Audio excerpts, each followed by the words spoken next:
میری عمر 456 سال ہے.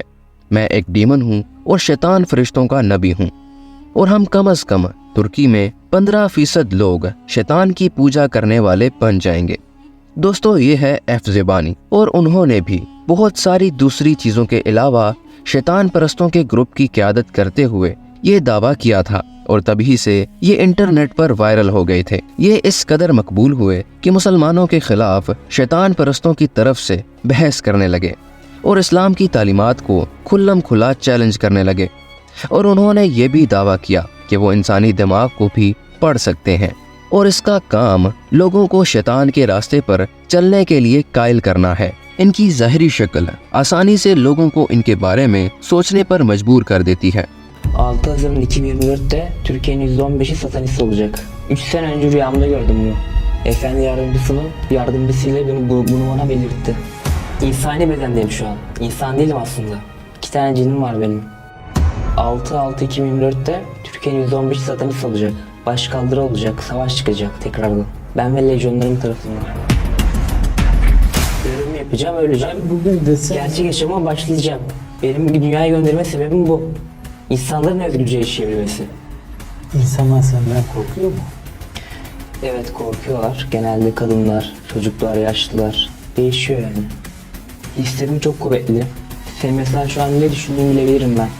Sana birazdan bir şeyler düşünüp söyleyeceğim, bakalım onları bilebilecek misin de. Pink ball, چہرے پر ایک سے زیادہ سوراخ, کپڑوں کا غیر معمولی انتخاب.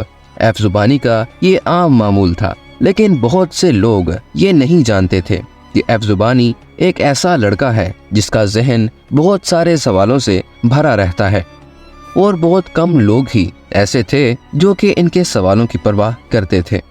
ظاہری شکل اور طرز عمل کی بنیاد پر اسے خارج کرنا آسان تھا. ایسے معاملات میں اسے جب بھی کسی مسلمان سے بحث کرنے کا موقع ملتا تو وہ ہمیشہ اچھی طرح سے تیار شدہ سوالات اور ثبوت لے کر آتا تھا.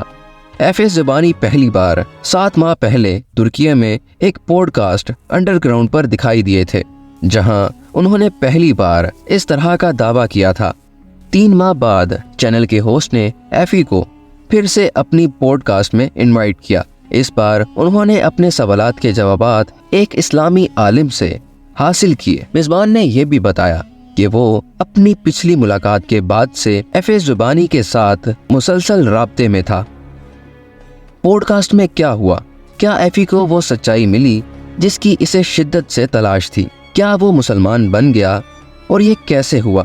یہ جاننے کے لیے اس ویڈیو کو آخر تک ضرور دیکھیں. تو دوستو, ہمیشہ کی طرح ایفی اپنے دعوے کی پشت پناہی کے لیے سوالات اور صفوں سے بھرا ہوا بیگ لے کر آیا. اس نے اپنے سوالات کا سلسلہ شروع کیا, جس میں خواتین کے خلاف تشدد, غیر مسلموں پر تشدد اور جگہ جگہ پر پابندیوں سے متعلق سوالات شامل تھے. ایفی اپنے عجیب و غریب سوالات کرتا ہے, جیسا کہ جب برائی بھی ہوتی ہے تو دنیا میں بھلائی کے پیچھے اللہ کیسے ہوتا ہے؟ کیا وہ بھی اس کا سبب بنتا ہے؟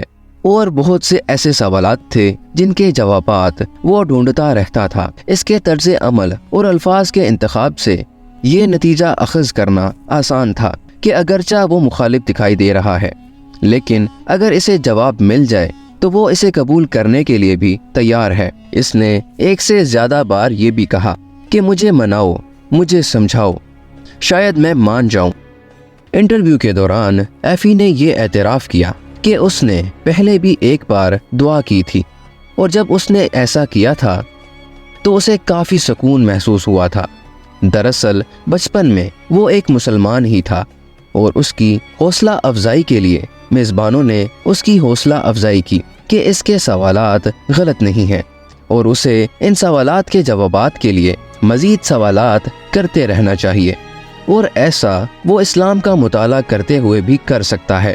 ایفی نے خانہ کعبہ کی زیارت کے موقع پر اپنے جوش کا اظہار کیا, یہ نوٹ کرتے ہوئے کہ وہ اپنی موجودہ حالت اور ظاہری شکل میں ایسا نہیں کر سکتا. اس نے سوچا کیا وہ وہاں امن کا تجربہ کر سکے گا جیسا کہ اس نے تصور کیا تھا. اس کے میزبان نے وعدہ کیا کہ اگر وہ مسلمان ہونے کا وعدہ کرے گا تو وہ اسے خانہ کعبہ لے جائے گا. وہاں اس نے اس بات کا اعتراف کیا کہ اگر ان کے سب سوالوں کا جواب تسلی بخش دے دیا جائے تو وہ مسلمان بننا پسند کریں گے۔ تو ایفی نے کہا ہاں ضرور۔ پھر بہت دیر تک بحث و مباحثہ ہونے کے بعد اور چند منٹ اس کے بارے میں سوچنے کے بعد ایفی بھی آخر کار مسلمان ہونے اور سب کے سامنے شہادت دینے کا فیصلہ کیا۔ Eşhedü enne ilahe illallah ve eşhedü enne Muhammeden abdühü ve resulü. Ne güzel bak. Elhamdülillah. Rabbimin şehadetine kabul. اس نے ایک جماعت کے ساتھ نماز پڑھنے کے لیے بھی آگے قدم بڑھایا۔ پوڈ کاسٹ کے ختم ہوتے ہوئے میزبان نے وعدہ کیا کہ وہ ویڈیو اپلوڈ ہونے تک ایفی کو خانہ کعبہ کا طواف کرائے گا۔ اور دوستو، جیسا کہ آپ دیکھ رہے ہیں، اللہ پاک نے ایفی کو اپنے گھر کی زیارت نصیب فرمائی، جو کہ خود ایفی نے مکہ مکرمہ سے اپنی ویڈیو پوسٹ کی تھی۔ دوستو، ایفی بہت سارے متاثر کن نوجوانوں کا چہرہ ہے جو اپنی پسند کے مطابق کام کرنے اور ظاہر کرنے کی مسلسل آزادی کی تلاش میں ہیں، جبکہ ایفی جیسے کچھ لوگ شیطان پرست اور ان کی پوجا کر کے اسے ایک سٹیپ اوپر لے جا رہے ہیں، یعنی شیطانیت کو پروموٹ کر رہے ہیں، جن کے بارے میں انہیں کوئی انفارمیشن بھی نہیں۔ وہ سوشل میڈیا پر سٹرونگ ہیں اور وہ یہ سوچ کر پریشان ہیں کہ ان کے فالوورز کیا سوچیں گے، لیکن ایفی کو یہ یقین دلایا گیا کہ اسے اس چیز کی فکر نہیں کرنی چاہیے، بلکہ اس کے لیے اپنی روح کو بچانے کا کام سب سے اہم ہونا چاہیے۔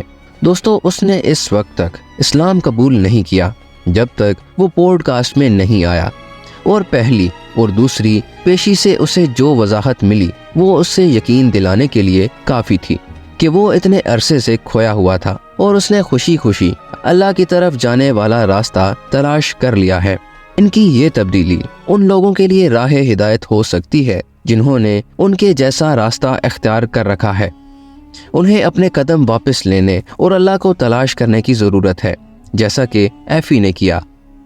دوستو، ہم دعا کرتے ہیں کہ اللہ پاک ایفی جیسے جتنے بھی لوگ سچائی کی تلاش میں گمراہی کے اندھیروں میں کھوئے ہوئے ہیں، انہیں دین اسلام کی روشنی عطا فرمائے، آمین۔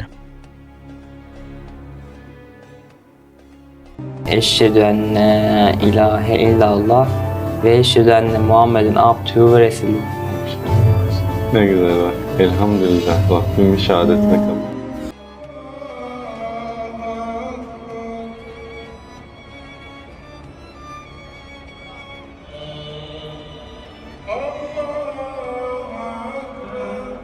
إن رحمة الله قريب